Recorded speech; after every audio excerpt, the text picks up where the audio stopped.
I'll handle this. I love you so, hey, that's what you say. You tell me, baby, baby, please don't go away. But when I pray, I never stay. Every girl that I meet, yeah, this is what I say. Stop trying. Run away, baby. The fire put my spell on you. You better get away, darling, 'cause everything you heard is true. You pull me hard, you end up alone. 'Cause Lord knows I'm a rolling stone. So you better run away, baby. See, I ain't trying to hurt you. Chciałbym, żebyśmy sobie wyobrazili małą grupkę bobasów ułożonych w klatce dla dzieci, bo łóżeczkiem tego ciężko nazwać. Każdy z nich pojedynczo jest innego koloru, jakiś niebieski, jakiś zielony, różowiutki, a trzeci jak śliwka, cały oblepiony w jakiejś mazi i taki purpurowy. Z cienia wychodzi ogromna, cała pokryta brodawkami i jakimiś żyjącymi na skórze grzybami łapa, która ma długaśne paznokcie, bardziej pazury i tak pewnym ruchem dotyka klatki. Słychać z cienia głos. Złoczyńcy, pora na dobranockę. Posłuchajcie waszej ulubionej opowieści, jak to banda waszych wnuków, ojców i matek poszli z rozkazu Munduba podmienić dziecko szlachcica.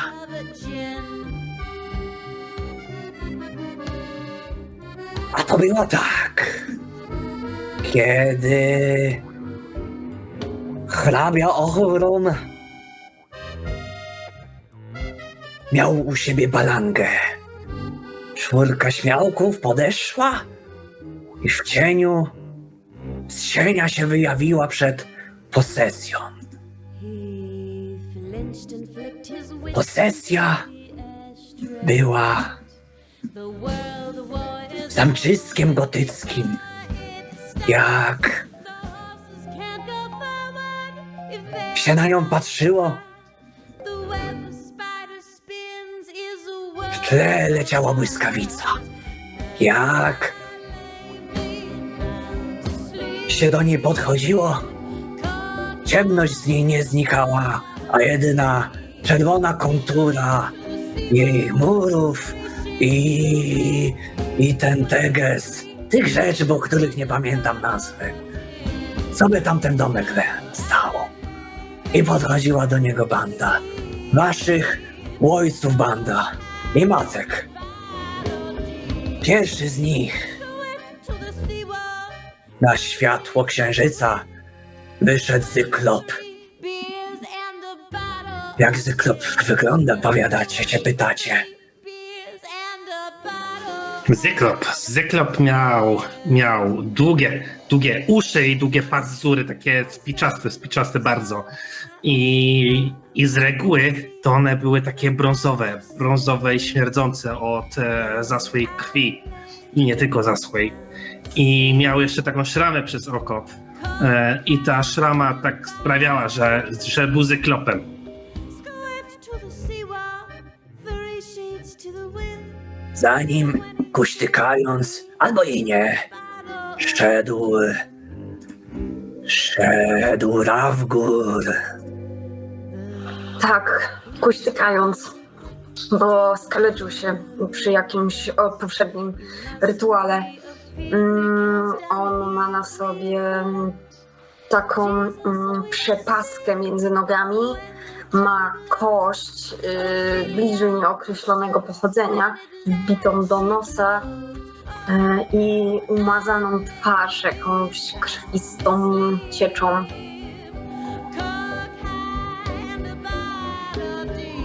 Za Rawgurem Street szybko podreptał. No, speed, bo ja jestem szybki i intensywny i ogolony na łyso. To jest prawdziwy Adonis wśród wszystkich goblinów. Ma piękny sześciopak, szeroką klatkę, jakieś 82 cm wzrostu. Intensywny goblin. Tight, tight. Tak. Tak. A na samym szarym koniuszku, jak to gówno miał na... Guno szedł. Guno zawsze jak jest na dworze, to opatula się takim zniszczonym płaszczem, wkłada okulary, ponieważ jak piszczy spod tego swojego kaptura, za jasno jest, za jasno, i widzimy postać, która gdyby zrobiła taki reveal, jak bardzo źli panowie w parkach, to byśmy zobaczyli, że jest dość mały, pokrzywiony, tak żeby zmieścić się w każdy tunel i utytłany jakimś błotem i sadzą.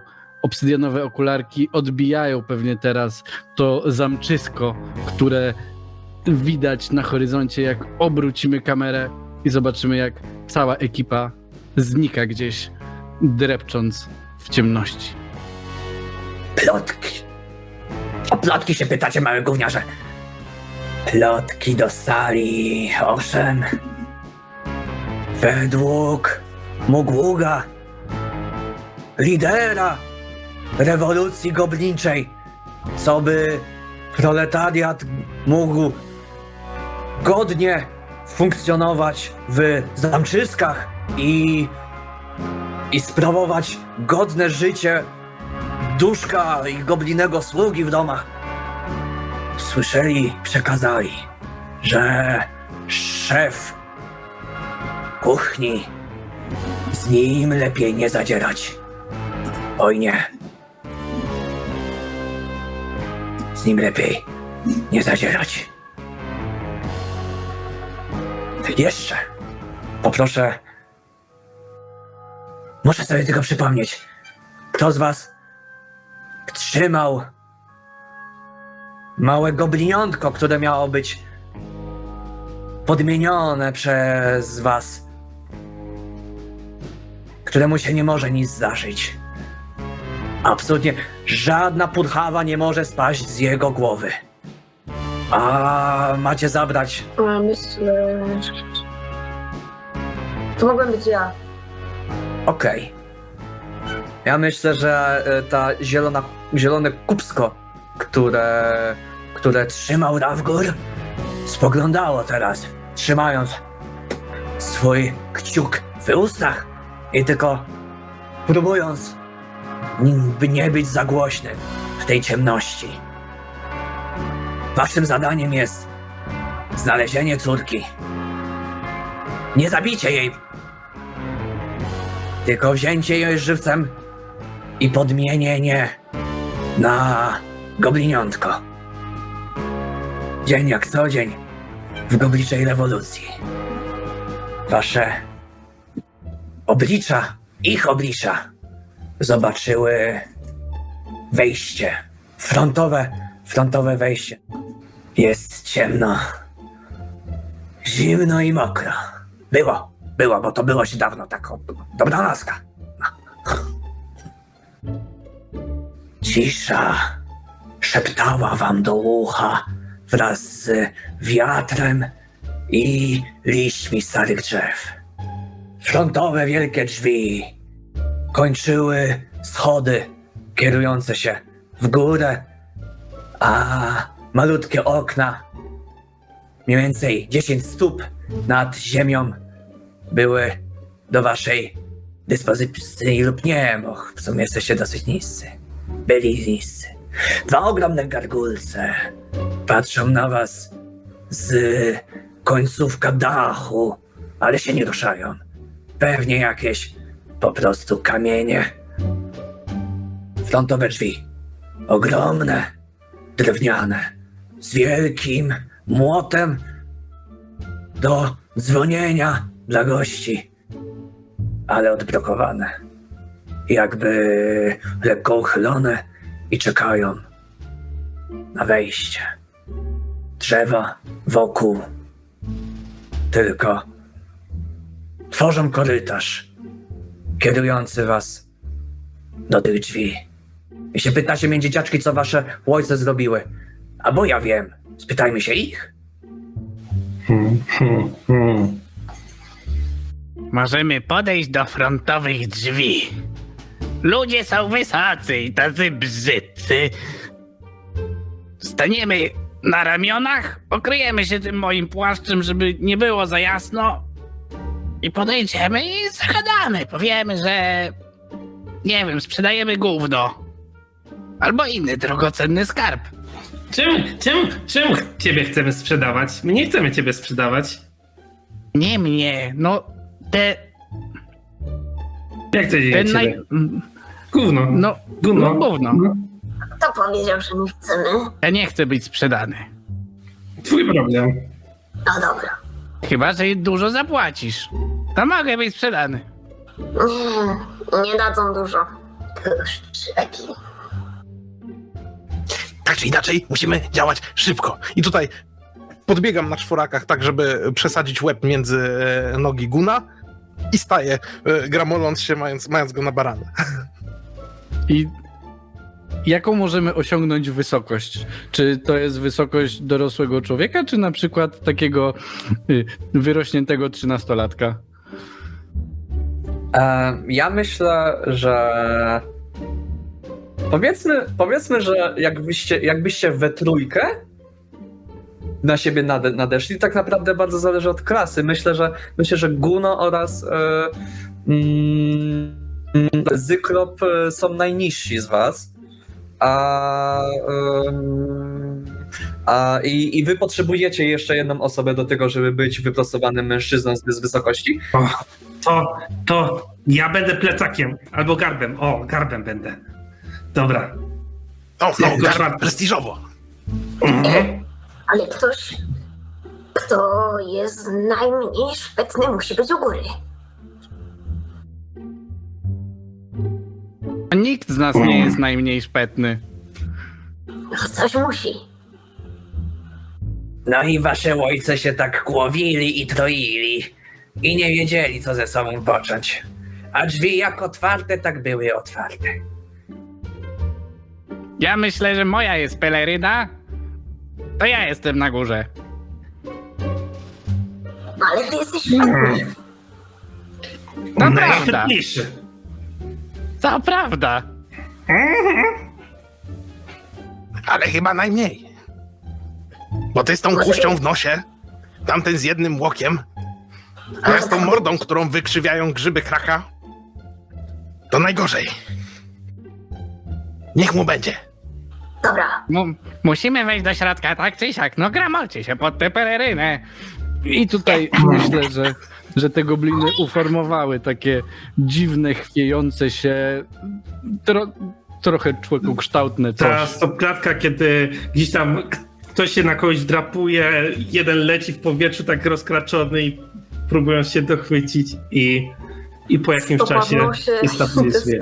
Dokładnie. Tak. Myślę, że jakby ta peleryna była przeźroczysta, to ktoś stoi na czyjejś twarzy, ktoś tam, nie wiem, zasmrodził całą pelerynę i ktoś się wachluje. Jakieś takie straszne goblińskie rzeczy. No i podchodzimy do drzwi.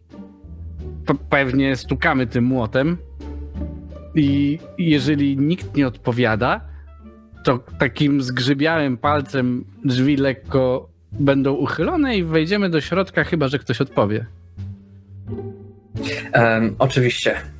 Oczywiście, że wasze ojcowie, kurwa debile, zamiast po prostu wejść przez półotwarte drzwi, to trzasnęli tą kołatką. I jak ją trzasnęli, tak te dwa gargulce otworzyły swe ślepia, zeskoczyły na dół i stwierdziły, że to są teraz pilnujące się drzwi, które będą mówiły: won mi skąd, kurwa! I macie tą chwilę, żeby się zastanowić, co kurwa robicie, bo bo jest to moment na walkę. Te dwa gargulce spadły, faktycznie są całe metalowe, czerwone ślepia się świecą i latają wokół was i będą próbowały was zszarpnąć, ściągnąć tą pelerynkę, ale jest wasza kolej, więc w sumie po prostu zdecydujcie wspólnie, kto pierwszy cokolwiek z was robi. Pierwszy na szybko pomyślał. Ja myślę, że jako nogi tego płaszcza, to ja będę taktycznie ruszał w stronę odwrotną od boju. Czyli uciekał. Zrobisz, debilu! Jak to? Spierdalamy! Gargulce nas zeżrą! I Rakur wyciąga szybko swoją broń, swoją broń na strzałki, dmuchawkę. Ja myślę, że to wygląda tak, że ten nasz płaszcz wygląda jak bieg w Edim, że ta głowa goblinia jest gdzieś tam daleko z tyłu. Nogi prowadzą naszego mecha goblina do wejścia. A co reszta, to ja nawet nie. Dobra, to jakby... Po kolei, dzieciaczki, jakby nie mówcie wszyscy naraz. Twój ojciec, te nogi tego tego człowieka sztucznego wstydziły, że biorą swoje nogi za pas. I musiały rzucić na swoją zręczność, żeby spieprzyć. Jeżeli im się to nie uda, to będą dziabnięci. Znaczy, ja wiem, że udało się czy nie udało, ale ja się was pytam. Pod cechę czy nad? W sensie powyżej 12 muszę mieć, poniżej? Równo albo więcej. No to mam spektakularnie dobrze, bo ja jestem biegaczem, więc mam 21. Więc Ja myślę, że to wyglądało, o ile dobrze pamiętam, a mnie tam nie było, to myślę, że to wyglądało mniej więcej tak, że cały ten mech tak podskoczył, zrobił takie kilka i został tylko po nim kontura i trochę dymu, a za chwilę tam wleciały te gargulce, a głowa chciała chyba coś strzelać? Czy mi się tylko wydawało? A no chciała. Ale nie zdążyła. To ja myślę, że ja tak dobrze pamiętam, to głowa chciała strzelić, ale zamknięte drzwi ją zablokowały i musiała się tak odgiąć z powrotem i mogła zobaczyć hol, do którego weszli.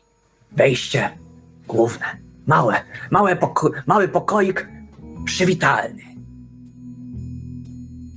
Jest powietrze gęste od dymu papierosowego. Cicha muzyczka i jakieś pobrzękiwane głosy słychać z sali na północy, z sali dalej. A tutaj pani recepcjonistka na przy małym drewnianym stoliczku siedzi i chciałaby patrzeć, ale jej oczy są bardziej zadymione niż to powietrze wokół niej i wokół was, kiedy ta kolejnym razem ściąga połowę papierosa ze swojej tej lufki długiej. Jej szczaro-żółta skóra cała opatulona brodawkami. Przypomina wam trochę, jakby była goblinem, ale nie do końca, jest za duża na niego. Może to jakaś wiedźma z bagina okolicznego. Kolejny pet wbity do papierośnicy i patrzy na listę gości, zupełnie nie zwracając na waszych poczciwych staruszków uwagi.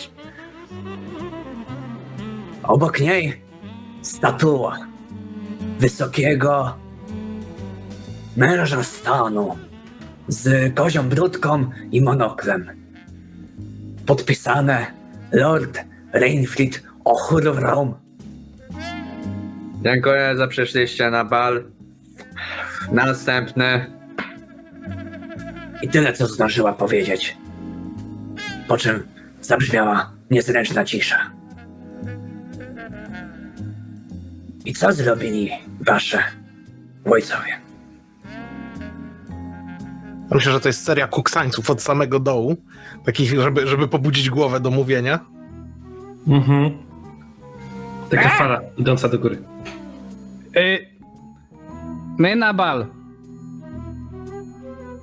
Fantastycznie. Jak wszyscy. Następny, proszę. Nawet nie spojrzała. I tylko słychać wewnątrz z tej osoby. Co za debile. Nawet się nie kapli, że powiedziałeś my.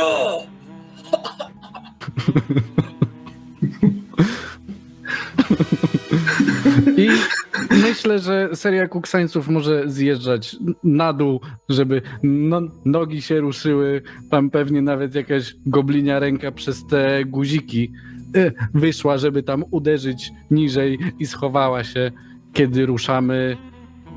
Gdzie? Pewnie na górę, jeżeli jest taka opcja. Już mówię? Już mówię, jakie macie możliwości. Są 2 drzwi na lewo, oddzielone jakimś tam odległością. Jest jedno drzwi na prawo i są jedne drzwi naprzód. W przód wyglądają bardzo ładnie, wyglądają trochę jak takie szerokie dwudrzwiowe i stamtąd się dociera muzyczka. I na zachód jest tak bardzo skrzętnie przez tą ślepą wiedźmę podpisane szatnia oraz toaleta, a po prawej są niepodpisane drzwi. Ja myślę, Speed, że ja cię gdzieś tam za uszy ciągnę w którąś stronę, tylko problem jest taki, że prawe ucho ciągnie cię do przodu, a lewe w lewo. I gdzie pójdziecie, to you tell me. No to idę do przodu i przez chwilę robię sobie 2 literki L z palców i w lewo. Czyli po ukosie na skórzkę, tam gdzie są te 2 pary drzwi. Tam jest chyba napis totaleta. Nie wiem, czytam średnio. No to wchodzimy do toalety, tak? Dobrze. Wciągam moimi olbrzymimi nozdrzami zapach. Jakby, kurde, powiem wam, swojsko, Jak że to w zrobiło. domu. Jak w domu. Nasz dziw żał od tych tłoków.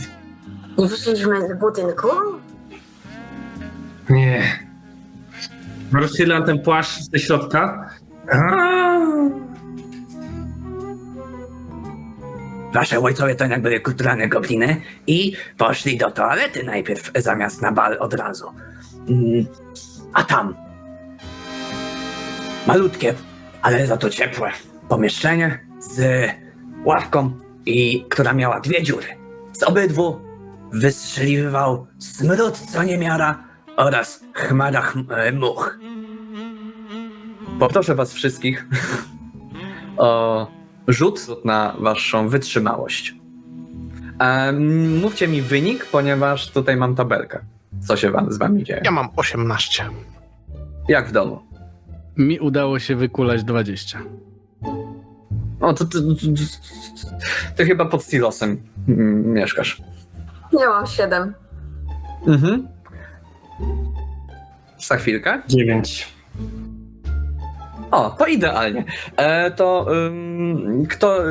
Ktoś z was jest brzuchem, tak? A ktoś jest twarzą. Mhm. Obydwoje jesteście brzuchem i twarzą, tak zrozumiałem. Tak. Dobrze. Więc w tym momencie idealnie jeden na drugiej dziurki, drugi do drugiej dziurki, leci taka ściana zielonego wczorajszego obiadu, który został przez was spożytkowany i teraz zostaje zwrócony do nadawcy. Zżygacie tak dobre pół metra i prościutko, jakby jak chcecie możecie sobie rzucić, jak dobrze przycelowaliście i spada to w dół do tych dziur. Natomiast z jednego słychać głos. Z jednej tej dziury. Ej! Ej, nie po głowie, ja tu sprzątam. Jaki? Kto tam jest? Wyłaź z dziury! Najpierw jedna łapka, potem druga łapka, a potem głowa najmniejszego goblina, jakiego kiedykolwiek widzieliście. Kiedy patrzycie na tego dzieciaka, którego macie podmienić, to jest on tak z kilka razy mniejszy. To jest kwark. Kwarki to są gobliny, które są wielkości żarówki, albo szczura, albo szynszyli. Tego typu wielkości. I ten kwark wyszedł właśnie z dziury toaletowej. Ja tu mieszkam. Dacie może trochę popracować? O, kwarkuś. O. Ja żaden kwarkuś, mam na imię Krab. Proszę mi się tutaj do mnie odzywać po imieniu. I tak salutuję trochę, tak na lewo i prawo trochę rzucając tym, co trzymał właśnie w palcach. O! A wy to nie człowiek. Teraz się ogarnąłeś? I widać tą goblinią twarz ze środka. Ale jesteśmy dobrzy, chłopaki. Potrzebowałem chwili, żeby się zaklimatyzować do otoczenia. Ale co wy tu robicie? Przecież jest teraz bal ludzików. Potrzebujemy informacji od ciebie. Gdzie dziecioki trzymają? Mhm. Ty tak jak my w piwnicy? Albo gdzie na pewno ich nie trzymają. Drużyna spoglądała na kwarka, a ten jakby trochę zbladł i się zrzadził. Ja nie wiem, gdzie jest mała. Ją do dłuższego czasu nie wiadomo, gdzie ona jest. Tylko ja to w ogóle tak rzadko stąd wychodzę, bo jest tutaj cieplutko i bezpiecznie i w ogóle. Młody, coś kręcisz. Mów, że mów. Nic nie, Mówmy zieloni. nic nie kręcę, żadnych lodów nie kręcę, jak gówno kręcę. Tylko nie wchodźcie do kuchni. Tylko nie przez kuchnię. W kuchni jest kucharz i to jest nasz szef. I to jest szef szefów, szef kuchni, ale też szef nas. I jego nie chcecie spotkać.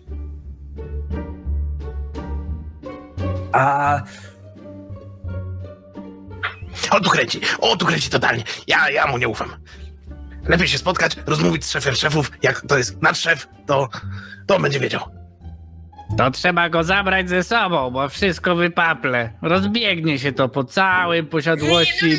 I jak tylko zacząłeś coś takiego insynuować, to zniknął i usłyszałeś, jak dudni coś w rurach, które są właśnie przy ścianie i oczywiście odchodzą od tej toalety. I bym, bym, bym, bym, bym, coraz wyżej, aż można było. Szukam łańcuszka z płuczki, żeby go złapać szybko i zawrócić go do nas. Czy to jest toaleta na spłuczki? A wiesz co, rzuć na prezencję, czy znajdziesz, czy spostrzeżesz, czy może po prostu tego tutaj nie ma. Po raz kolejny 18. O kur... Więc słyszymy dong, dong, dong. Tak, obicie się troszeczkę. Ała!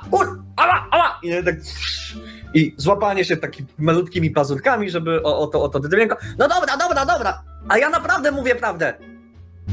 Serio. Dobra. No, najszybciej Ja to chyba... wyskakuję z tego płaszcza, chwytam go I do chusty, w której trzymam tego dzieciaka. Dzieciak tak spojrzał. Mój nowy pluszak? Nie, błagam, nie! I jakby w tym momencie możemy kadrą kamery wyjść z tego kucyka, a wy macie ze sobą informatora. Zdajcie sobie sprawę, że te rury są na tyle duże, że jeżeli ktoś by chciał właśnie wspiąć, to by dał radę. Tylko musi dobrze się wspinać. I ja myślę, że teraz ta cała nasza konstrukcja podpłaszczowa rozsypuje się, a sam płaszcz ląduje na ziemi. I można zobaczyć, jak wygląda Guno w świetle latarni. On ma jakąś taką dziwną, brudną, skórzaną kurtkę, wyłupiaste oczy, które jak zdejmuje okulary, to było słychać taki efekt odsysanego powietrza, takie które wyskoczyły z nich. I nosi przy sobie masę jakiegoś szpeju poupinanego w taki pas górniczy. Jaki jest teraz plan w takim razie? Plan? Plan? Ty chcesz plan? Po co nam plan? Ty wyglądasz na takiego, który cokolwiek umie myśleć. Dali ci dzieciaki? W sensie gówniaki, gobliniaki. To znaczy, że jesteś najmądrzejszy z nas wszystkich. Co, że ja? No. Gobliny gadają, że przez tą kość, że to jest kość twojego dziadunia. I słyszysz, jak on do ciebie mówi. Mojego dziadunia? Mojego? W nosie? Ra w górze. Pamiętaj, Dziadunia. kim jesteś. Ra w górze. Ja myślę, że Tora w górze może może dobiegać z tej chusty. Ten mały próbuje modulować tak głos i pytanie, czy w to uwierzysz, czy nie. O ty mały skubańcu. Dziadunia, Ale tak śmieję się w momencie, wtedy tak ra w górze. A może być taku? Co? A może być tak? Jakżeś jest taki mądry, to sam nam plan wymyślił, co? A tak przy okazji to mógłbyś na przykład... Moglibyście na przykład stąd kurwa wyjść i w końcu coś zrobić. A nie tak tylko sterczyć ciągle w naturalnym środowisku. Co za gówniak? Cicho. Cicho. I zasłaniam go tą chustą, żeby się nie odzywał. Masz tam swojego niewolnika, to go wykilaj czy coś. Jakby widzicie jak ten... Zanim tą chustą zasłoniłaś tego gówniarza, to widzisz jak on jakby wyciągając tak trochę rękę, krab mu podaje papierosa, którego wcześniej zajebali od wiedźmy i on go podpala i no zabierzcie mnie w końcu do mnie na Tak, to miejsce wszystko pracy. się dzieje w tej huście, tak. Tak, ten koc. Dokładnie. Widzicie, to jest taki salon. I w ogóle Chusta bez dna. Dobra. Dobrze. Dobra. No i Neta. ojcowie się zastanawiali. No to... I to chcę iść do tego szefa. No, chyba każdy. Bo jak Nie, Speedy dobrze powiedział, jak on jest szefem, to znaczy, że wszystkich zna i wszystko wie. A jak jest naszym szefem, to musimy go słuchać. nie.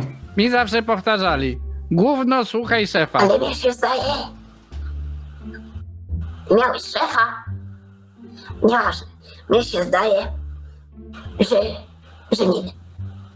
To już? Nie. Nie. A idźmy. Zyklop, a ty jak okiem rzucisz na sprawę, to co widzisz? Jakieś rozwiązanie? Którym? Czekaj. I Raf Gurdali tak mini. Nie. I widzicie, jak zamykam to działające oko i tak... nic nie widzę. Z kocyka słychać tylko otaczają mnie idioci. Morda. Co? I no, myślę, że musimy się zdecydować. Moim zdaniem w głowie goblina najgłupszy plan jest najlepszym planem. Iście do szefa to jest pchanie się w najgorsze kłopoty, zróbmy to. Okej, Tak jest. let's go. Dobrze. Czyli szukacie toalety. Nie, toaletę znaleźliśmy, ale kuchnia by się przydała. Wychodzicie z toalety i szukacie kuchni. Myślę, że po zapaszkach znajdziemy. W takim wypadku. Wychodzicie, to dalej jest. Ewidentnie drzwi do czegoś dużego, tam się coś dzieje, chyba jakaś sala balowa, najszybciej rzecz ujmując. Pokój podpisany szatnia i pokój niepodpisany. A ta żółto-szara wiedźma jak była, tak była. Nie reagując zupełnie. Ej, jak my jesteśmy tacy dobrzy, to co by na to, żeby się jej po prostu zapytać, gdzie jest kuchnia? Mhm. Dobry plan. Gdzie jest kuchnia? A skąd ja mam wiedzieć? Ja tylko przyjmuję gości i mówię dzień dobry, następny i już.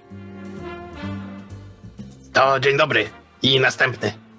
Idziemy. I już. Idziemy do tego niepodpisanego pomieszczenia. Tak. Na pewniaka. Jak GigaChat. Jak Dr. Livesey. Myślę, że na pewno ty poszedłeś pierwszy i w twojej głowie tak wyglądało, a ty mogłeś zniknąć za tymi drzwiami zbyt szybko dla nas, żebyśmy podążyli. I my dopiero musieliśmy popatrzeć na siebie i podreptać za tobą. Najlepsze, że my już jesteśmy jakby bez płaszcza, nie ta babka. Nie po prostu. W środku jest to mały taki pokój biurowy. Czujecie zapach atramentu i kurzu, to przede wszystkim. Jest schludny, ale też sterylny. Nie ma tutaj za bardzo dużo rzeczy. Jest drewniana tabliczka z listą imion. Wszyscy lista gości na dzisiejsze wydarzenie. Każdy jest poprzedzony jakimś tytułem, jakiś hrabina, grafomana, jakiś chuja moja, Grafomanka.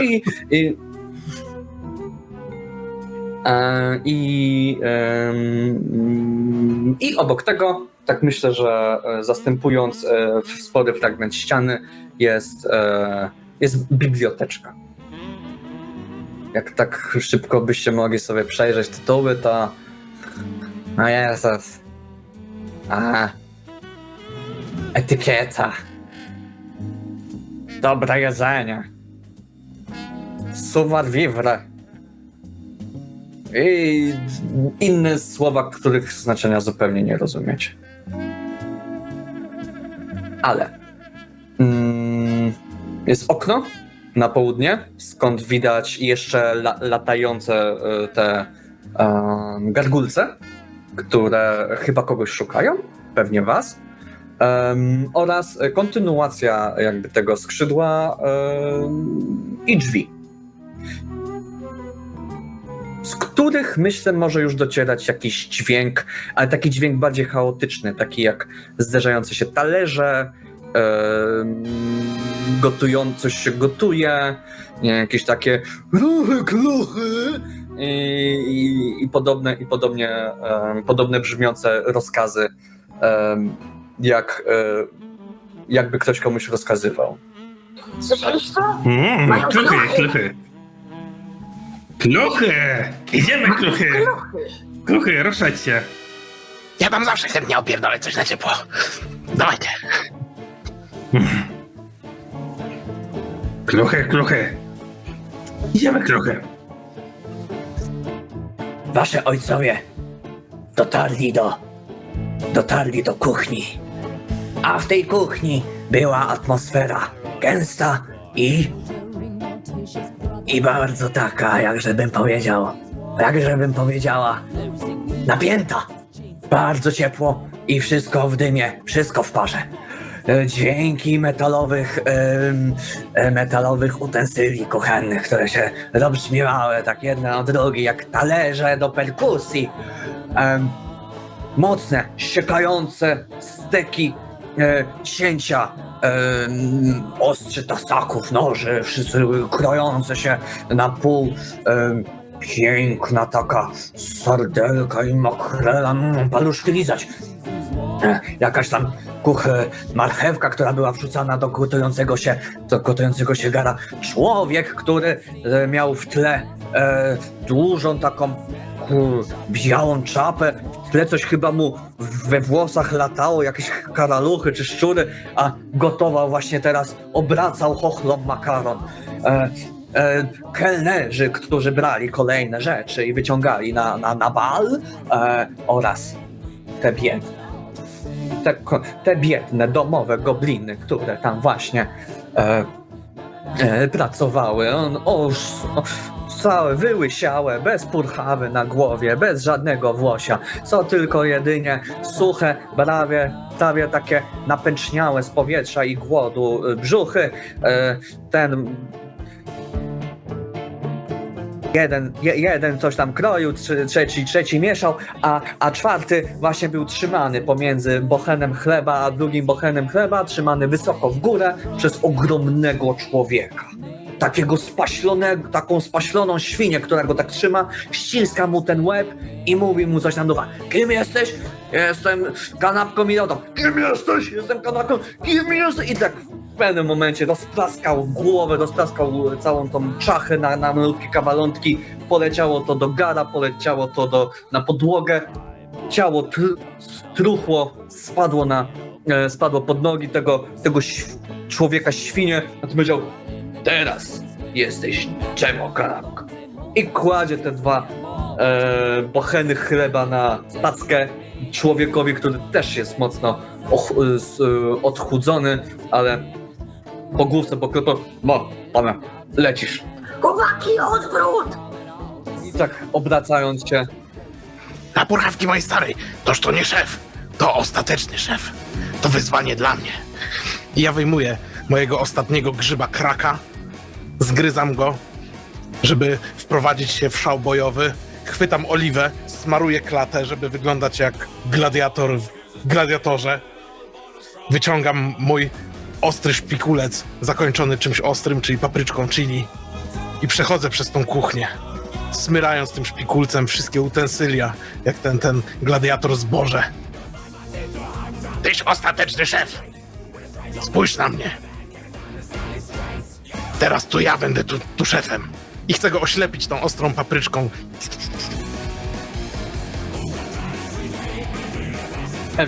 Pewnie, jakby wy wszyscy oczywiście jesteście w turze.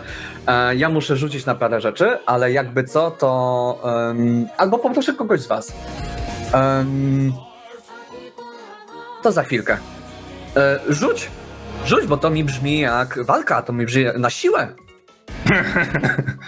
Z tej strony to jest 6, ale ja bym sobie to szczęściem przerzucił.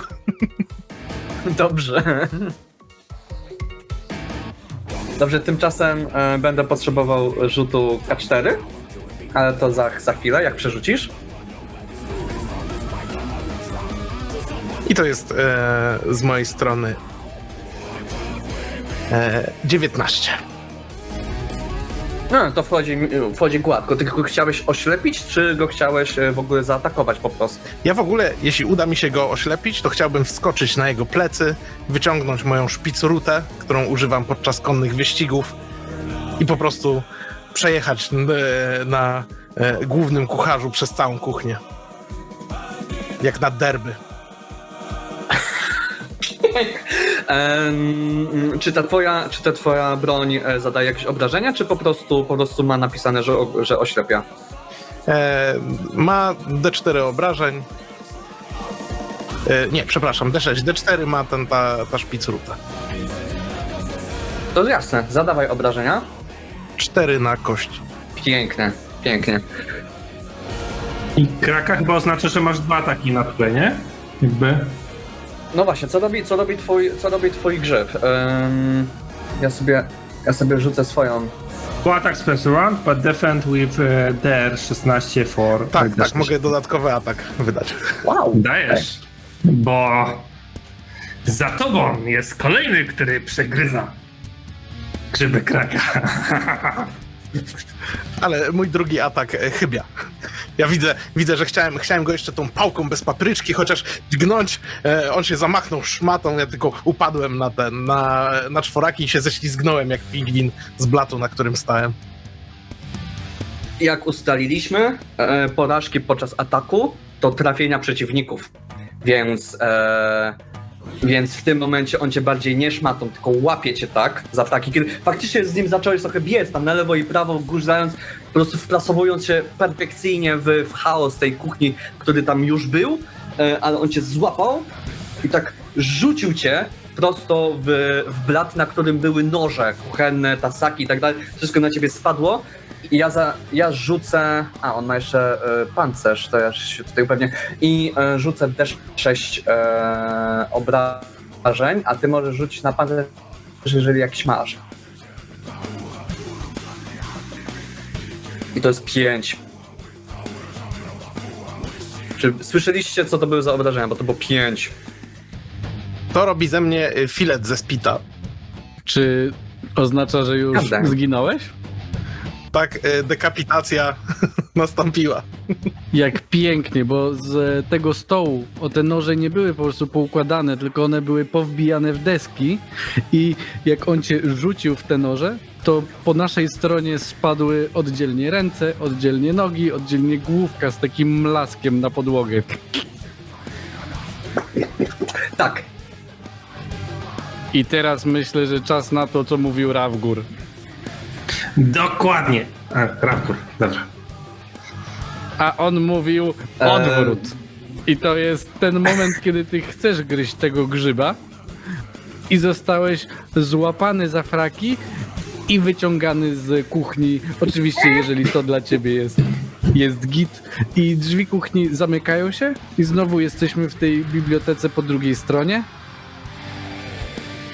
I patrzę się na Ravgura, oczekując, skoro zdecydowanie powiedział rozkaz, to stał się dowódcą całej wyprawy.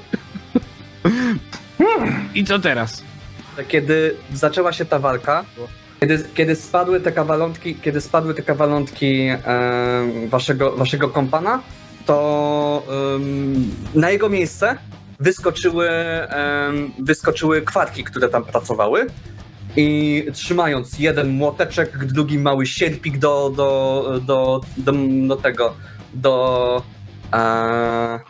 do przypraw, tak wyciągnęły je wysoko i nie będziemy więcej tutaj pracować, w ogóle co się nam nie podoba i do widzenia. A tak w ogóle to był nasz kolega i go zaciukałeś sobie z niego jakąś kanapkę. Nam się tutaj nie podoba i my rezygnujemy z tej umowy a wy nie wiemy skąd jesteście, ale wam pomożemy.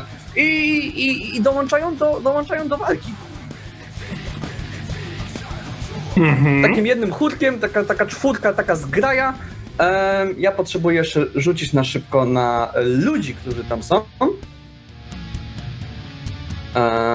I tam jest 3 kelnerów, którzy za to stwierdzili, że jest tutaj pewna mała rewolucja, do której nie mają przewagi liczebnej i zdecydowana większość tych kelnerów zniknęła, jakby stwierdziła, że to nie jest walka, w którą chcę uczestniczyć i ja sobie po prostu na spokojnie wyjdę na papierosa, na zewnątrz, pogadam z gargulcami czy cokolwiek, ale 3 lojalnych została i stwierdziła, że będzie po stronie kucharza, który też tak tutaj jest taki cały zdyszany, wyciąga swój wielki tasak i stwierdza: dzisiaj specjałem na balu będzie potrawka z goblinów. No nie. Ale ja nie jestem zacznij!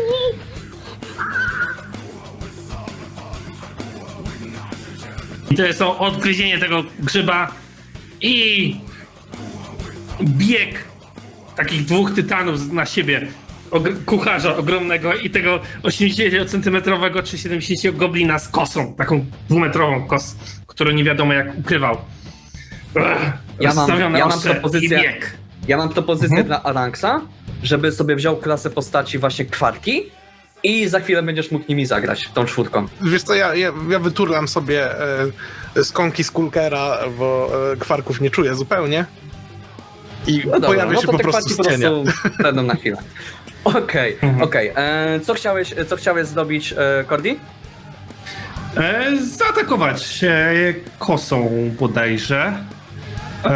Odgryzając grzyba wcześniej, więc jakby to był podwójny atak i rzuciłbym. To jest... Dobrze, K20, rzucasz na siłę, 12 Właśnie albo więcej. Na siłę plus 3. Dobra. To jest 9.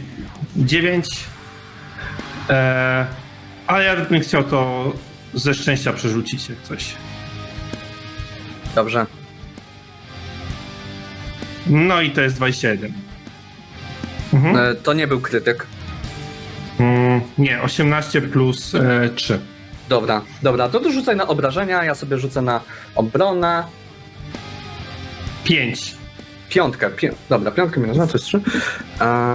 Okej, to weszło to pięknie. To kosa, tak? To ja myślę, że zacząłeś się może tak wspinać trochę po tym brzuchu, który jest taką niemałym pagórkiem dla ciebie. Ale ty się nim zajmujesz, on jest tym. On jest tobą jest zajęty, nie będzie mógł nic zrobić nikomu z was, ale masz jeszcze drugi atak, rozumiem. Tak, już rzucam. I to jest 20. Nie krytyk, ale też 20. No to pięknie. To rzucaj na obrażenia. A czekajcie, bo sobie źle to wpisałem.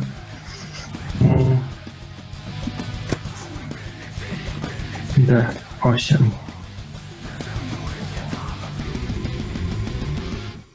Sześć obrażeń. To jest 6 obrażeń. No to jest... To ja mam pytanie... Jak z nim skończyłeś? To jest... Jak się... Poczekaj chwilkę, za chwilkę powiesz. I twój papulec stwierdził, że pomszczę mojego kolegę. Jak zgadnął grzyba, który mu spadł.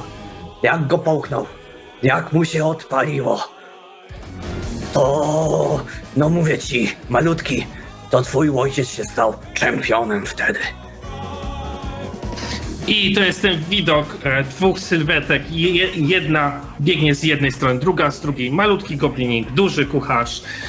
Oboje się zamachują, ale tylko kosa, ogromna kosa trafia gdzieś tam przez szyję kucharza, dość go rani. Kolejny zamach i z jednego ucha wychodzi przez drugie ucho. I kucharz pada, a Zyklop jest cały opryskany krwią i się śmieje. Szaleńczo się śmieje. Ludzie na to spojrzeli, stwierdzili takie... Nie, to nie i... Spieprzyli was zupełnie. Mogliście ich gonić, mogliście ich ociukać, tak naprawdę to od was już teraz zależy. Kwarki stwierdziły, że pomogą swoim pobratyńcom oraz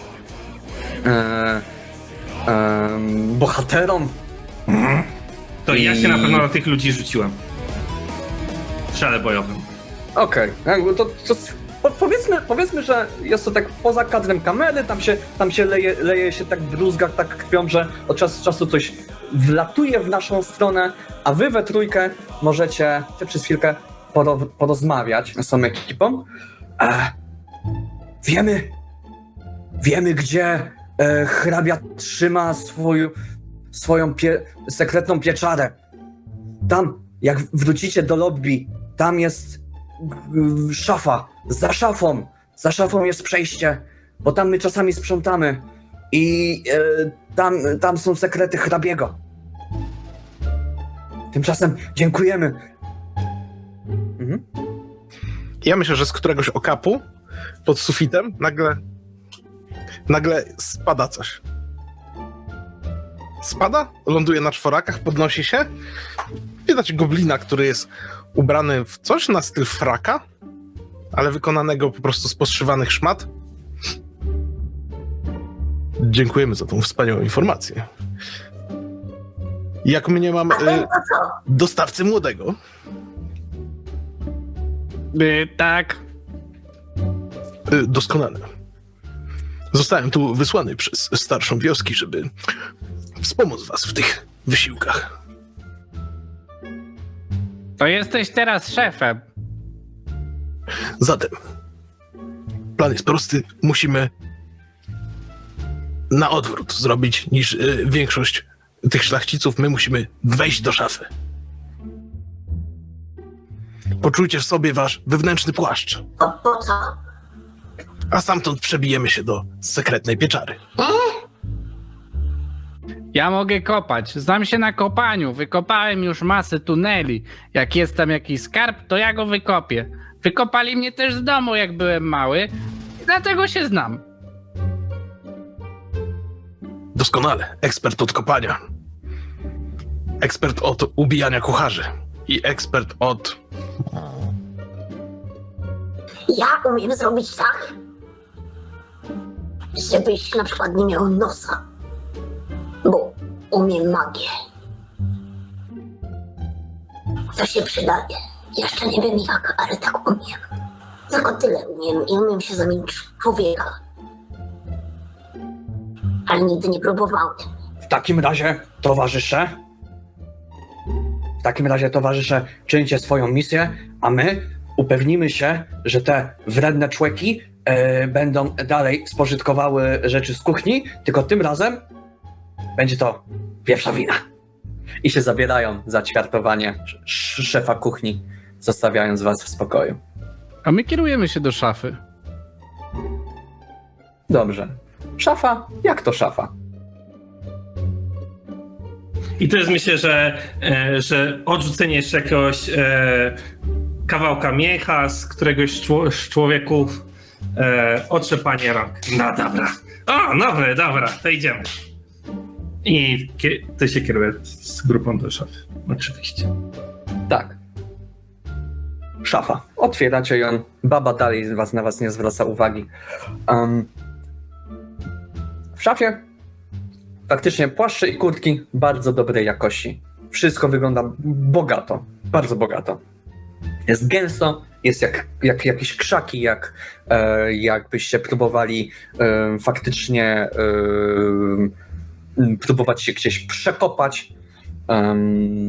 I w tej lawinie, w tym pomieszczeniu, w tym śmietnisku wszelakich skór i płaszczy, poproszę was wszystkich o rzut na K3, albo może nie wszystkich. Tego, kto idzie, kto kopie. Na pewno będę to ja. Kopanie to mój żywioł i zabieram się za to ręcznie. Przy czym wkładając specjalne, brudne, stalowe rękawice do kopania, które, jak mi ktoś kiedyś powiedział, szybko przekopują się przez glinę, średnio szybko przez drewno, a wolno przez stal. Ale są w stanie przekopać się przez wszystko. To rzuć mi proszę K3, czyli 6 i podziel przez 2. Jest to 3. Jest to 3. To teraz 2 razy 20. I tyle srebra zajebałeś z tych wszystkich płaszczy, które tam są. Wykradając biednych szlachciców. Co czyni to 23. I myślę, że na początku zacząłem przekopywać się przez płaszcze i po prostu te kosztowności sypały się, a każdą pieczołowicie podnosiłem. I pytanie, czy udało się po prostu przekopać? Czy muszę coś testować? Nie. Nie musisz testować. To po prostu zadziałało. I już wam opisuję, jak wygląda tajna. To zanim to ja jeszcze chciałem tak poklepać Guna po plecach. Dobra robota, masz tu kulkę naftaliny. I sam też wrzucam sobie kulkę naftaliny do ust, pochrupując dziarsko. Dzieciaczki. Ty to już idź spać, twój ojciec już umarł w historii. Już więcej cię nie powinno interesować. Ale dzieciaczki. To, co tam znaleźli w pieczarze sekretnej hrabiego Ofruna, to było to. Przede wszystkim zapach starych ksiąg i taniego, bardzo bogatego alkoholu. Wielka niedźwiedzia skóra, na ścianie wisząca, statuetki, pomniczki i figurki dziwnych istot. Istot w futrze z wielkimi wybałuszonymi oczami i językiem zwisającym z mordy, z pyska pełnego zębisk. Wielki, ciemny, czarny, dwuręczny mieczor wiszący na ścianie z lekkim fioletowym, purpurowym wręcz odblaskiem. Na pierwszy rzut oka było widać, że jest przeklęty. Obok niego na półce stojąca fiolka zielonej mazi oraz 3 kolejne butelki alkoholu, wszystkie otwarte, działające jak specyficzne perfumy dla tego pomieszczenia. A to wszystko akompaniowało biblioteczce, która nie była jak ta nudna z pokoju pomiędzy kuchnią a lobby. Nie. Tam były jakieś okultystyczne szpargały. W ogóle. Naprawdę.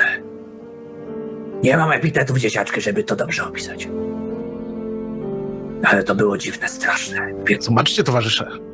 Okultystyczne szpargały. To coś dla mnie. Ja to nawet nie mam epitetu, żeby coś takiego opisać. A to jest... Ale gdzie córka? Gdzie córka wodza tego zamczyska? Widzicie, jak Rawgur szybko odbiega na bok, wdrapuje się na jedną z półek, rozszerza książki, robi szpary, bierze jedną z nich, czyta, odgryza trochę.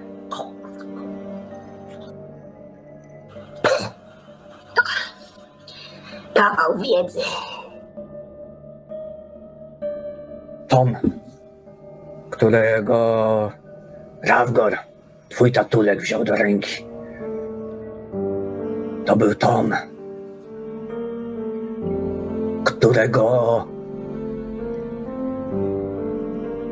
który był wyprasowany ze schniętą ludzką skórą. A kiedy wziął je do ręki, obsydianowe oczy otworzyły się na niej i spojrzały głęboko w duszę Rawgura. Został przeklęty i nie będzie w stanie pozbyć się tej książki w żaden sposób. Jak będzie się dobrze sprawował i dobrze nią opiekował, to będzie mu szeptać sekrety do ucha. Ale jeżeli nie, to będzie przeszkadzać. Oj, przeszkadza. A czy przeszkadzała, czy nie? A to z pamięcią mam źle, dzieciaczki. Myślę, że Rawgur w mojej głowie wam powie. Ta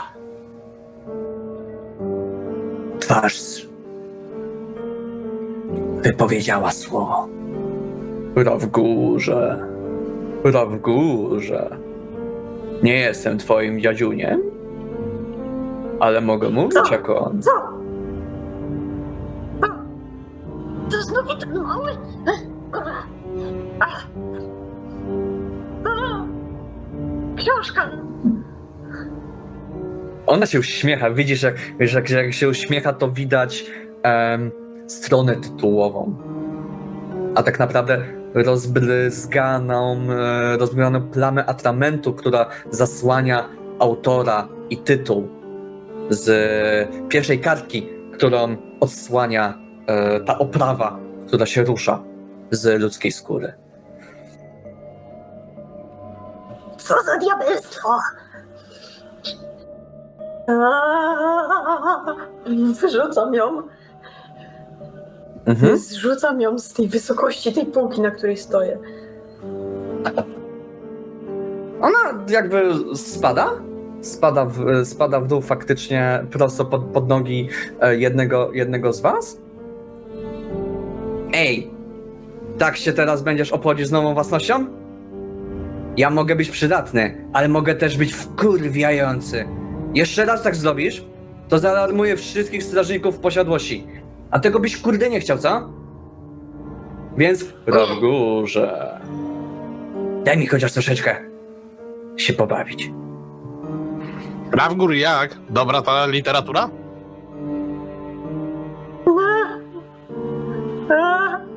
Żyję! Żyję. Spoglądam, podnoszę, otrzepuję. Ale niegodnym jest, żeby książka się po podłodze walała, nawet w takiej obwolucie. O. I to jest goblin kultury, który powinien zostać przeklęty, ale już teraz musztarda po obiedzie. Ta ma odgryziony róg, więc nada się tylko do wychodka, na papier. Podrzucimy, kiedy będziemy przechodzić obok. I chowam gdzieś w poły płaszcza. Nie. Ja znam sekret. O, bardzo dobrze. Przynajmniej już nie będzie do mnie gadać Rawgurze. Strasznie mnie to przeraża. Jak moja babcia. Gada do ciebie. My jakoś... Słyszeliście coś? Ktoś tu... A co? Jak mnie nie wrzucicie jak mnie nie spłuczycie w kiblu, to wam powiem. A czy każdy to słyszy? Nie. Tak. To jest dobre pytanie, już się upewniam. To wyszeptuje mroczne sekrety. Więc w sumie nie, to słyszy tylko, słyszy tylko Rawgur. Tylko, że Rawgur z przerażeniem to słyszysz, bo słyszysz jeszcze kilka słów. Jeżeli mnie spłuczą, to ja się i tak i siak pojawię obok ciebie.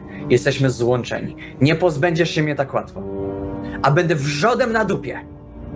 Do ustranej twojej śmierci. Jeżeli pozwolisz na to, żeby mnie tak tutaj traktowali. Dobra.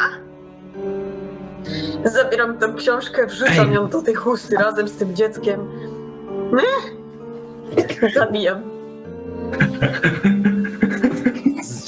Z kocyka słychać takie przytłumione. Okej. Teraz trochę kultury. No zobaczmy, rozdział pierwszy. I edukuje się. Małe boss baby. Demonologia 101. Demonologia dla kretynów. Wolałbym dla zaawansowanych. Możemy tutaj rozdawać cookies, czyli ciasteczka, i ja za ten kwas z ugryzieniem książki, że to jest kawał wiedzy, ja chcę ci dać ciasteczko, bo to było moim zdaniem ze złota. Dziękuję. Ciasteczko możesz wydać w ilości od 1 do 3, kiedy chcesz. Ja to tak zrozumiałem. One dają. Bonusy. Takie tam +2 do rzutu, tego Okej. typu. 1 +1 obrażenia albo +3 do rzutu. Na przykład. Albo więcej i tak dalej. Ja to rozumiem tak, że ty teraz masz jedno ciasteczko do zużycia. A Kups ma jeszcze 2 do rozdania. Tak jest. I na pewno Rawgur, żebyś był pewien, usłyszałeś, że ta księga zna różne mroczne sekrety i zna sekret hrabiego. Ej, chłopaki! Bo ja chyba, żebym ześwirował do końca, ale ta książka gada. I ona twierdzi, że zna sekret hrabiego. No to weź tam, zamiast trzymać ją w chuście, to wyczytaj, jaki jest sekret hrabiego. Ja się boję. Nie ma się czego obawiać. Czasem bywa tak, że literatura przemawia do goblina. Chłopie, coś ty zdupiał, jeszcze żaden goblin się literaturą w ogóle... Co ty mówisz? Nas dotknął. Nikt normalny nie bierze tego do ręki. A w ogóle Co za zwierzę. A jak w wychodku masz potem oczyścić się No właśnie. po czynnościach defekacyjnych? Co? Wyrzucasz to za okno. Papier do tego służy. Normalnie ręką. Barbarzyńca. Ale że... Kupę. Zamknął. To wy nie sracie na rękę?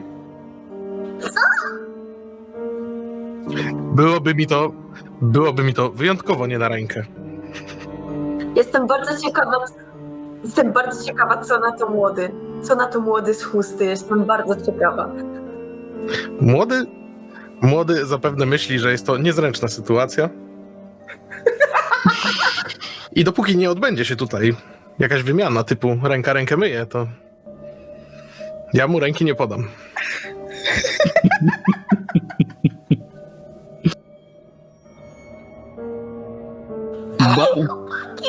Musimy do... Czekaj, pauza. Ja nie mam takiej władzy, ale jeżeli nie dacie teraz przynajmniej po jednym ciasteczku... Powiedziałem, że Obydwu. dałem ciasteczko dla kupca. Ale nie tylko on tutaj się...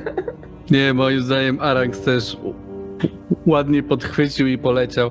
Ja mogę drugie ciasteczko oporządzić panu elegancikowi. Doskonale. Zostanie mi jedno na coś naprawdę słabego i wybitnego zarazem. No to jedno moje dla Kupsa, drugie dla Aranksa. Nice.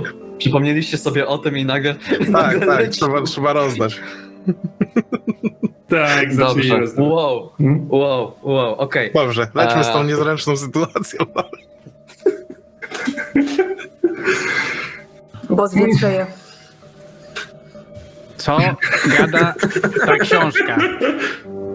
Jak już ustaliliśmy podstawowe sprawy higieniczne i że robicie je źle, to ja chcę się dowiedzieć, co gada ta książka. Ja muszę wrócić do kopalni. Ja nie mam całego życia, żeby tutaj spędzić. Musimy znaleźć tę córkę i musimy zrobić Córka? to, co do nas należy. On powiedział córka? Mhm. Powiedział córka. Jesteście w gównie po uszy. Jak obiecujesz, że będziesz mnie chronić od tego, co rzuca gównem ręką i od tego, co się podciera książkami. Myślałem, że goblin kultury, ale jednak nie. A jednak nie.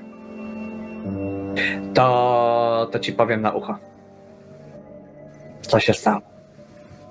Obiecuję. Powiedz. Rzuć na prezencję, czy on ci uwierzy. Bo Okej. w obiecanki goblina to tak nawet książka potrafi nie uwierzyć. Na prezencję. I tak 10 wystarczy, 10 lub wyżej.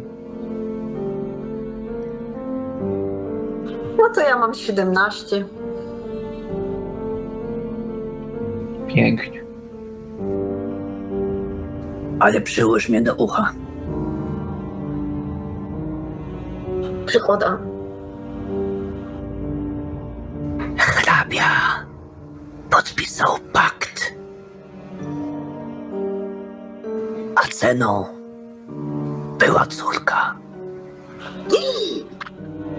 A z kim ten pakt? Widzisz? No nie, Widzisz tą figurkę a to, na półce no, za szybą? no, To jest Maglinow. co? Maglinow Czyli co? to demon. To diabeł, to czort wcielony. No, Oddał córkę diablu. A w zamian bogactwo i szczęście. no to... Gdzie jest ta córka? A bo ja wiem. Aś mi pomogła. Kupiła książkę. I dalej będziesz ją szukać? No. Chyba tak? Nie boisz się diabła. Nie. Czemu? Myślę, że teraz książka mogła zrobić taką minę w stylu. Naprawdę? Tak, czekaj, co? I jakby miała ramiona, to by właśnie nimi wzruszyła. Nie mnie oceniać, kto jest głupi, kto jest odważny.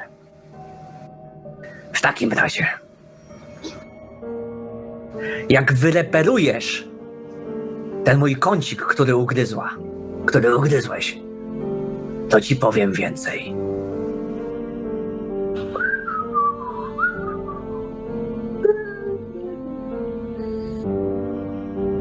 I cóż ta Daj mi księga, chwilę. cóż ta księga ci do ucha tam szepcze i szepcze?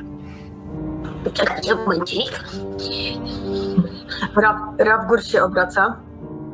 Rawgur się obraca. On się kuli i tylko takie... Nie.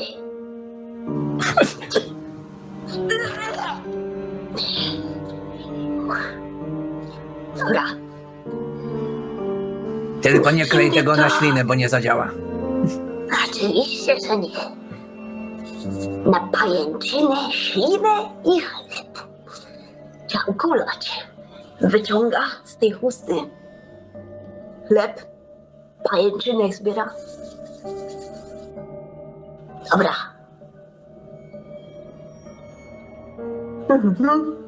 Przyklejone. Jak tak kleisz, to co robi reszta? Też coś zbiera może z tego? Z spółki z książkami? Półka nie jest interesująca. Za to miecz, który wisi na ścianie, przesłania bardzo dobrą ścianę do kopania, dlatego został wywalony na środek pokoju. No i Guno zaczyna dalej drążyć tunel, pochłonięty tym, że znowu może trochę pokopać w spokoju. Nawet jeżeli za tą ścianą nie ma żadnych skarbów ani niczego, to jego to relaksuje. Barbarzyńca! Jak można takie narzędzie dobre wyrzucić? Oczywiście, że Cyklop bierze i gładzi ten miecz i przygarnia go i z takimi... Kiedy go łapiesz, rękojeść się otwiera. Ponieważ wyglądała jak kilka cierni ułożonych, skręconych, tak tworzących rękojeść. W momencie, w którym dotknąłeś go, ona się otworzyła, złapała cię jak kaganiec, jak takie właśnie pręty, jak liany twoją rękę i się wrzynęła, zastępując się zupełnie nadgarstek, dłoń oraz rękę do łokcia. Wrzynając ci się, ból był oszałamiający, ból był prawie nie do przeżycia, ale w tym momencie masz dwuręczny miecz K12 zamiast ręki.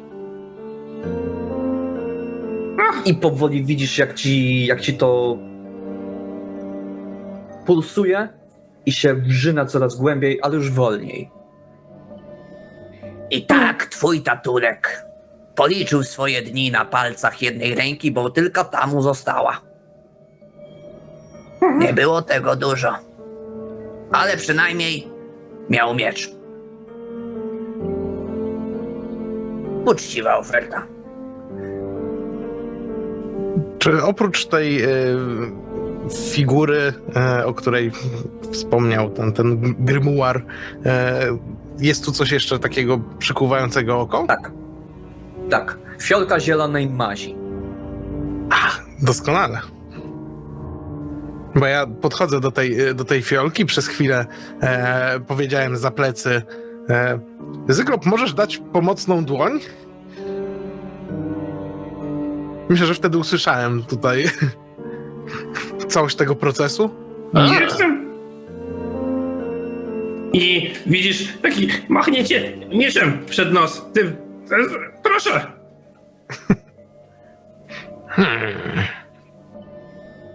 Wzruszam ramionami, odkorkowuję, nakapuję trochę na ten miecz. Biorę na palec. Jak to smakuje?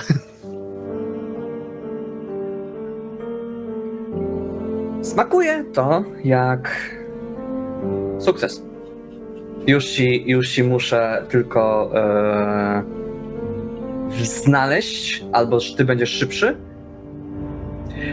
To jest ten moment, w którym jak bierzesz kroplę, to nie możesz wytrzymać i żłopiesz wszystko.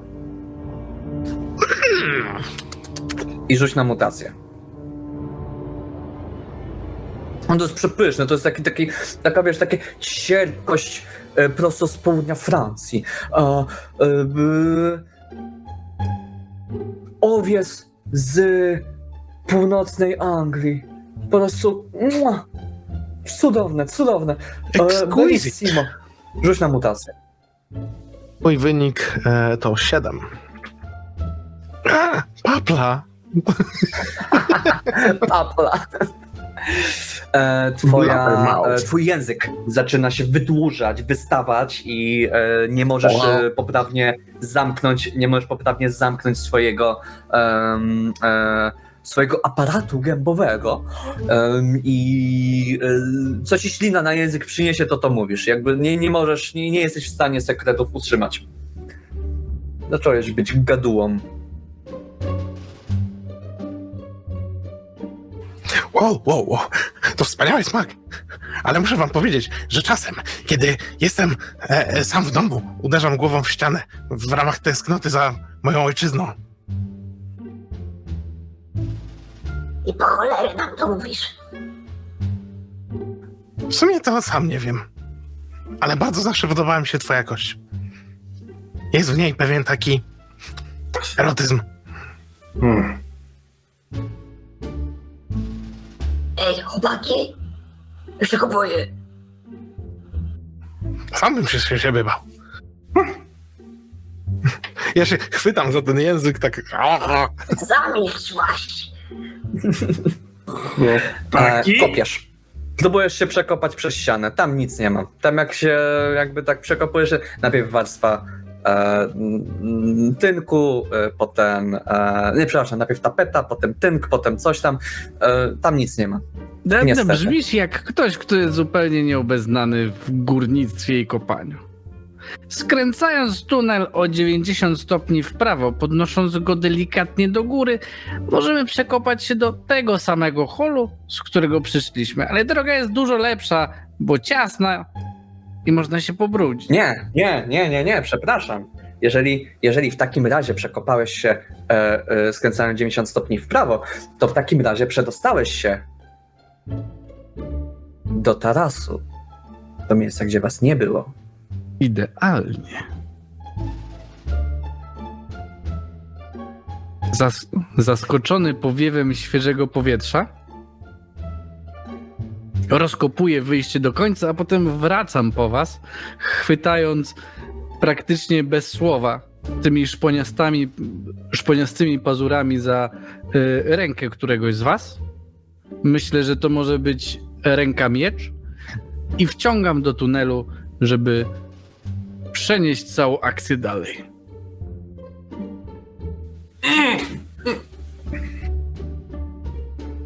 Ja tak wzruszam ramionami. Idę za nimi. Aha. Dokładnie, idziemy wszyscy. Na balkonie. Mokra od deszczu, który napotkał wasz pagórek, wasz dom, pomieszczenie, w którym się teraz znajdujecie. Pomieszczenie. Ten deszcz spotkał się z podłogą, która teraz ocieka mokrością, a grzmot, który wcześniej zwiastował dom hrabiego, teraz jest o wiele bliżej i ta błyskawica sprawia, że od czasu do czasu jest o wiele jaśniej wśród was. Kilka krzeseł oraz mały stoliczek dawno już temu został zaanektowany przez bluszcz i mech, a ten bluszcz właśnie ciągnie się po ścianie na drugie piętro.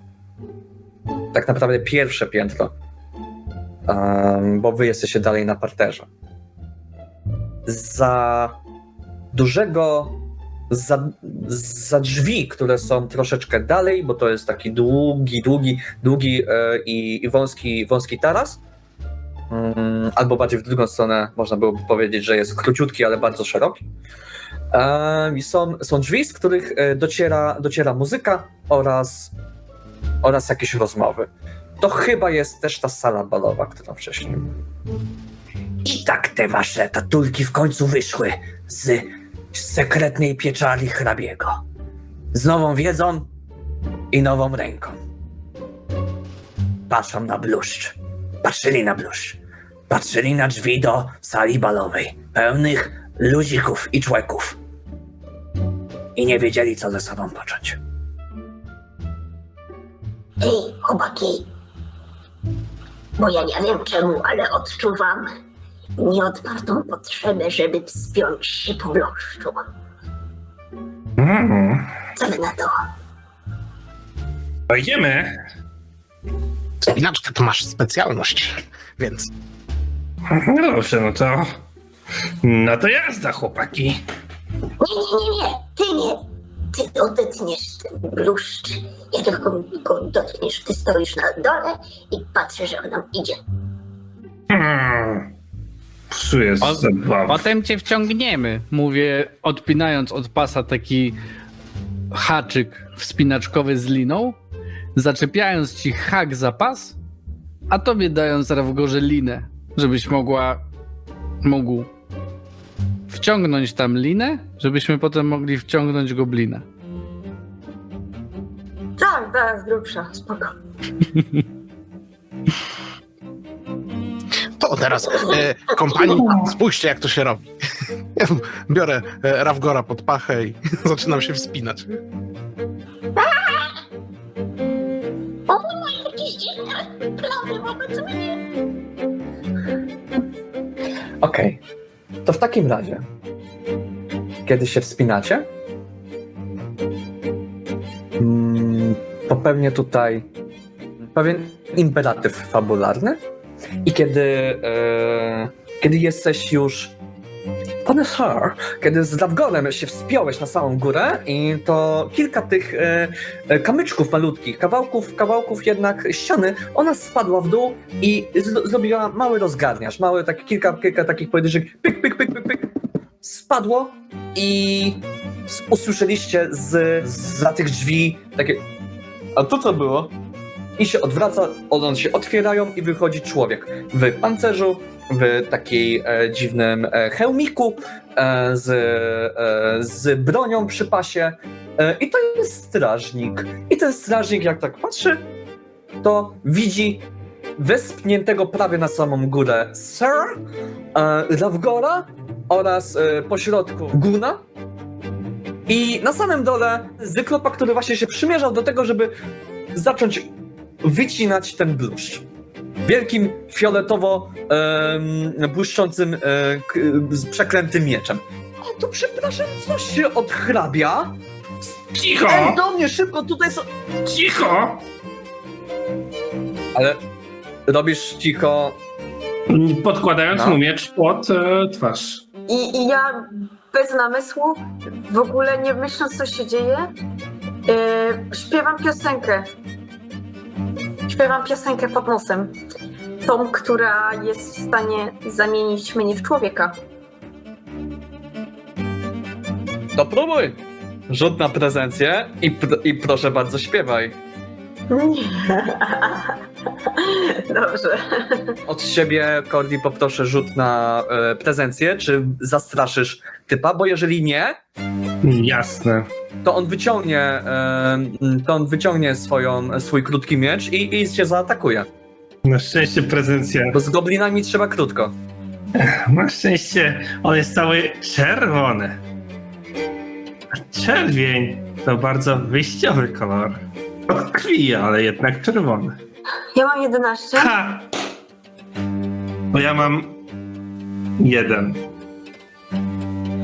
To 3. No to dobrze, że się zmieniam w tego człowieka. Ja powiem tak, możesz użyć szczęście, żeby zanegować krytyka. Pytanie, czy na pewno chcesz to zrobić? Nie chcę. Dziękuję. Proszę. Zamieniasz się. Ale Dobra. zanim to się wydarzy do końca, to muszę jednak powiedzieć, że o kurwa, goblin, nie? I to taki jest bardzo szybki, instynktowny ruch, wyciągnięcie miecza, przekręcenie go. Ja myślę, że uszczerbił się ten miecz po odbiciu się od Gzymsu, bo go odbił w stronę ściany, o ścianę się walnął, mógł się wbić niechcący pomiędzy między tą kamień, ten kamień mógł się trochę odłamać. Ja bym powiedział, że on straci kostkę i nie będzie K12, jak mówiłem, tylko będzie K8, a ty jeszcze dostaniesz te obrażenia. Co ty na to? To jest coś w ten sposób, że to Spoko. odbicie, machnięcie i to będzie... I to będą 4 obrażenia w twoją stronę. Spoko. Jako, że Rawgór nosi przepaskę między nogami, jak to na szamana przystało, to zmieniając się w człowieka również jest ubrany w przepaskę i nadal jest cały umazany jakąś cieczą, ma dalej kolczyk, ma kość w nosie, więc to jest bardzo niecodzienny wygląd. Ale tak, jest człowiekiem, spada z tego bluszczu znowu na ten taras i takie... Witam uniżenie. Proszę się nie przejmować, żaden goblin. To są moi pomocnicy. Ja jestem ogrodnikiem. Proszę się nie przejmować. Wracać na bal. Ja tutaj grządki pielę. I z góry może dobiegać jakiś taki goblini skrzek, że mamy ciąć wyżej? Czy tu już dobrze? Kurde! Dziękować. On mi nożyce wyszczerbił! O nie! Nożyc! No. Sam pojedynczy nożyc! O nie! No panie, co No, ty robisz? Ogrodnicy, moi niewolnicy, proszę się nie przejmować, wracać. Już, do widzenia.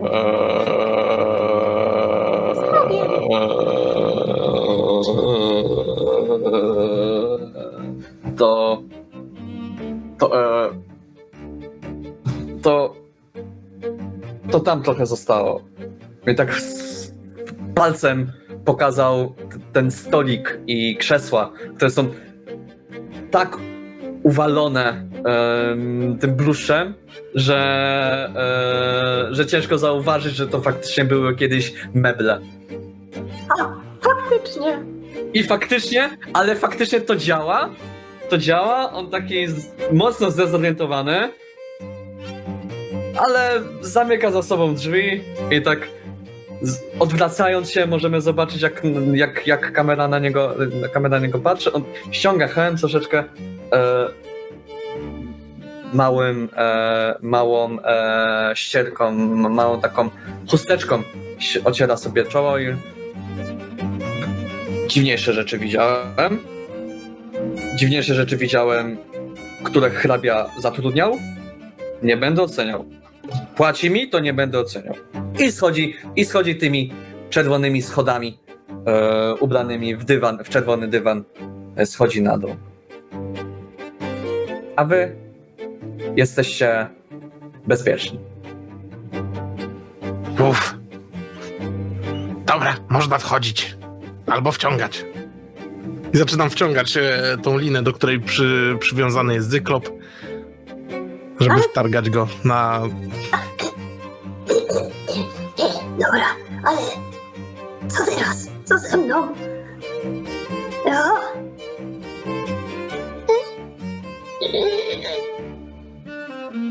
Ja chciałam się Werka, tutaj jeszcze... masz nowe ciasteczko od anonimowego anonimowego simpa na czacie. Only Goblins.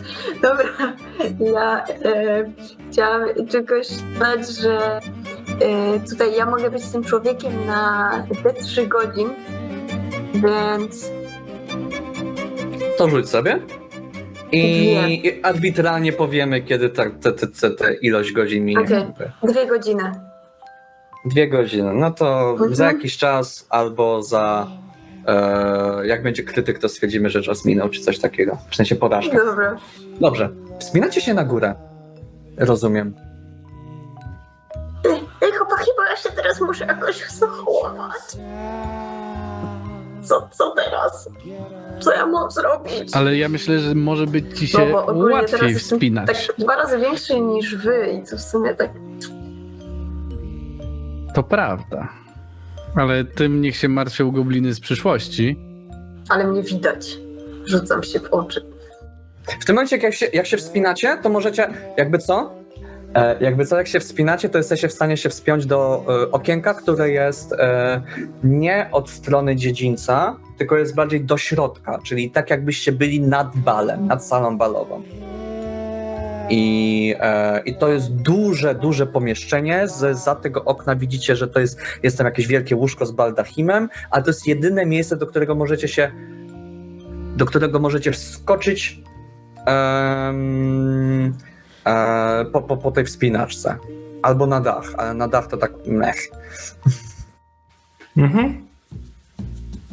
I skoro to jest jedyne miejsce, to ta rozmowa może być kontynuowana dalej. Co mam zrobić? Nie wiem, to nie mój problem. Zamieniłem się w człowieka. I gdzieś tam podczas tej rozmowy myślę, że Guno może zacząć przetrząsać. Skoro jest łóżko z baldachimem, to zakładam, że jest jakaś skrzynia, szafa i dać ci losowe... Tak. Wszedłeś już do środka. A jak wszedłeś do środka, to ja muszę jednak powiedzieć, bo myślałem, że to mówisz, kiedy jeszcze się wspinasz. To myślę, że możesz dokończyć swoje słowa, ale zanim wejdziecie do środka. Dobra. W sensie chciałem dać losowe ludzkie odzienie, które sprawi, że będziesz mógł się wtopić w tłum ludzi, przynajmniej na jakiś czas. I taki byłby plan. Gdyby nie przeklęta... I teraz ty musisz powiedzieć co? Babunia dalej mówi do tych dzieciaków, którzy już tak podsypiają po tej nudnej historii, która się przeciąga i przeciąga. I wasze ojcowie weszli do sypialni hrabiego. Wielkie z baldachimem purpurowe łóżko, które wygląda jak morze fioletowego aksamitu. Bardzo drogie.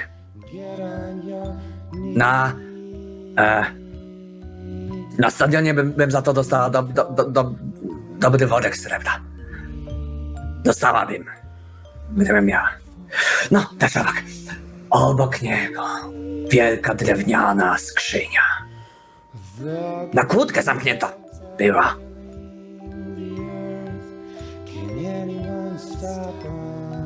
Szatnia. Bardziej szafa. Klozetka. Z pięknymi ubraniami. Tam się mógł Rawgur ubrać w nowe, w swoje odzienie dla swojej nowej postaci. Takie to niewygodne było i drapało i w ogóle i tutaj ten żabot, a tutaj trzeba było coś jeszcze i ta peruka biała nieszczęsna, jakby to 7 nieszczęść tylko założył na tym, ale jednak przywdział. Śmierdzi to takie jakimś kwiatki czy pieron. A na samym środku tego aksamitowego morza na łóżku wielki bebzol, który się poruszał góra i dół. Lord Reginald, czy jak mu tam było, Ochwrum, spał w swoim łożu i zapił alkoholem.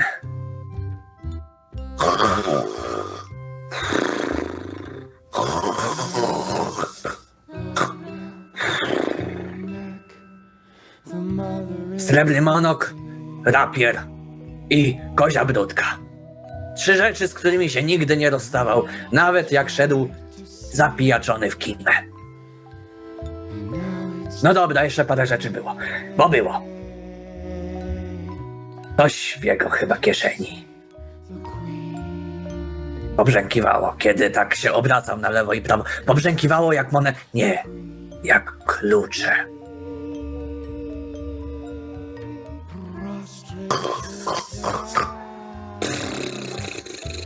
I co zrobili wasze dziadkowie?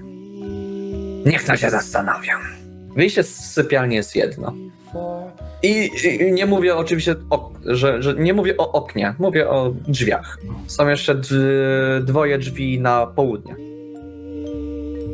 Robię zafrasowaną minę. Pokazuję tą lordowską kieszeń.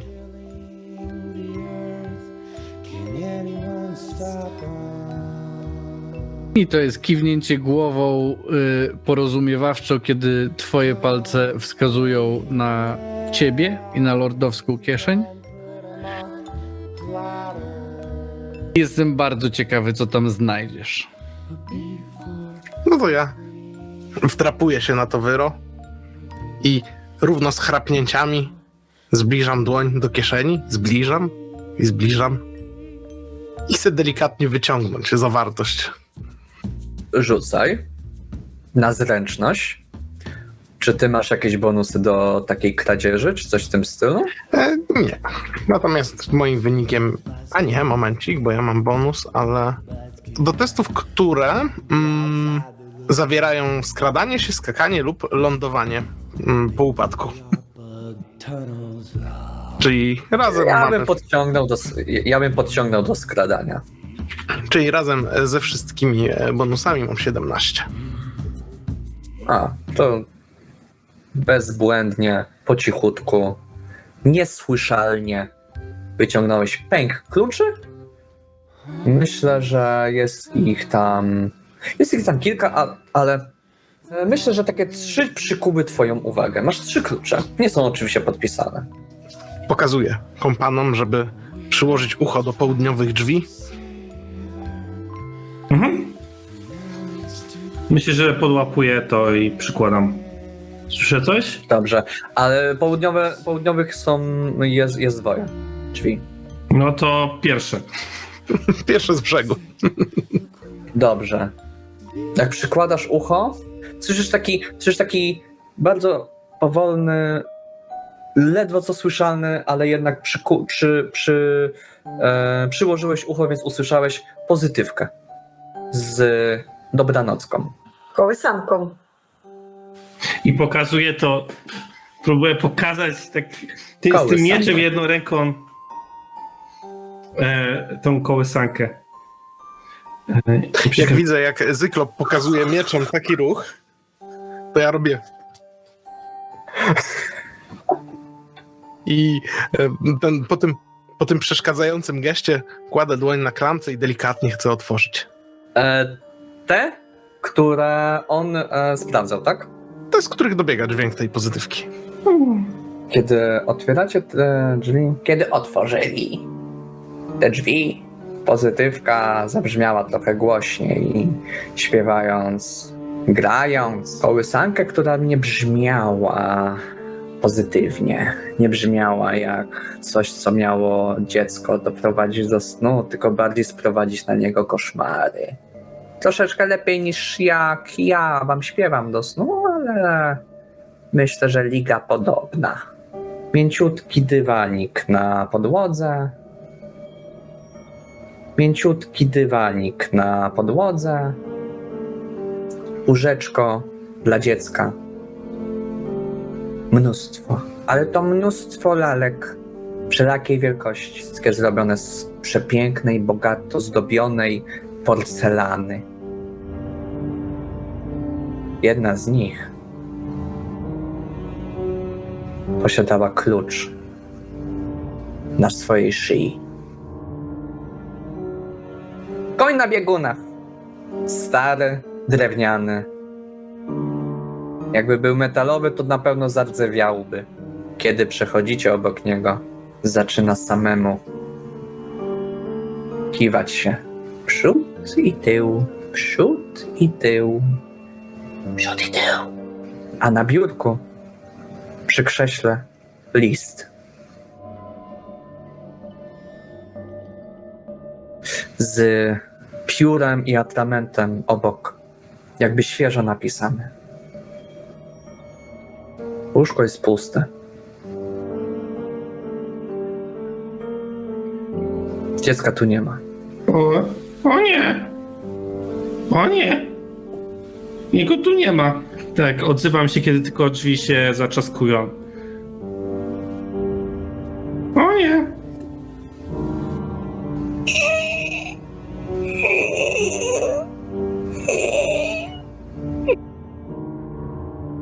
Źrebie drewniane akompaniamuje do pozytywki.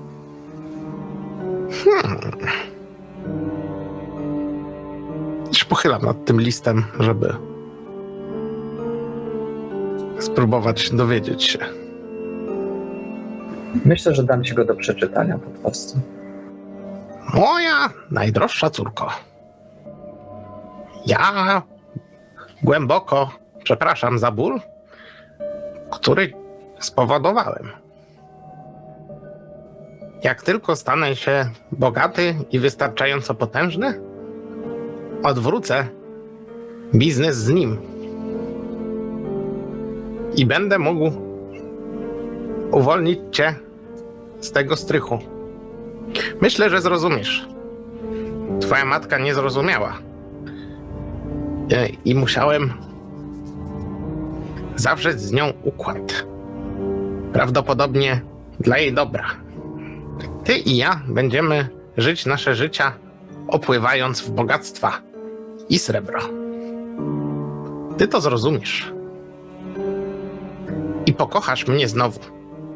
Twój tatę, Lord Reinfried Orwum.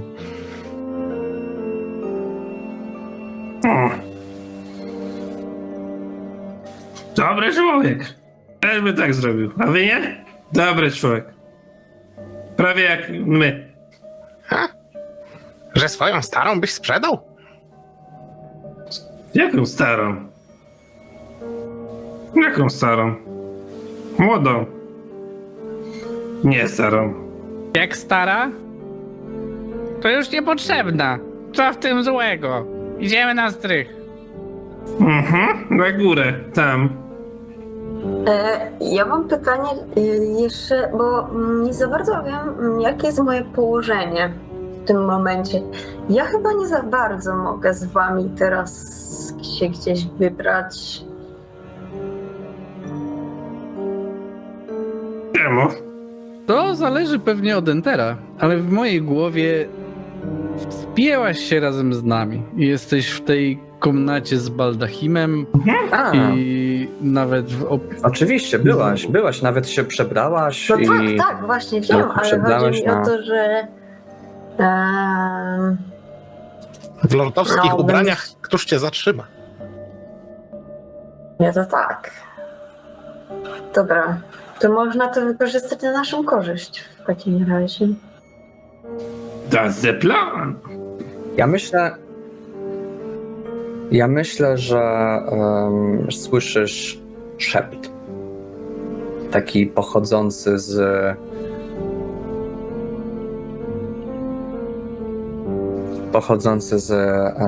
kieszeni przy piersi. Rawgorze. Co? Chcesz poznać sekret? No, chcę.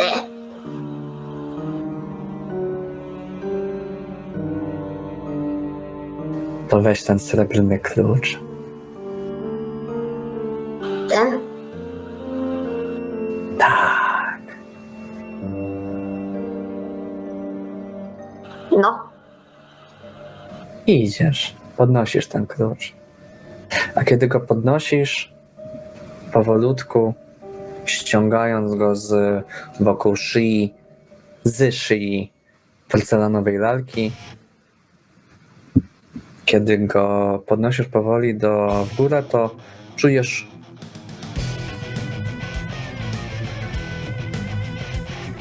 opór. Bo kiedy spoglądasz w dół, to ten łańcuszek tego klucza, ta porcelanowa lalka właśnie trzyma. I tak obróciła twarz w twoją stronę, połamaną, świecącą. Zostaw, to nie twoje. twoje też nie. Chcesz dołączyć? A chcesz dołączyć? No, Wtedy będzie twoje. dlaczego? Do nas.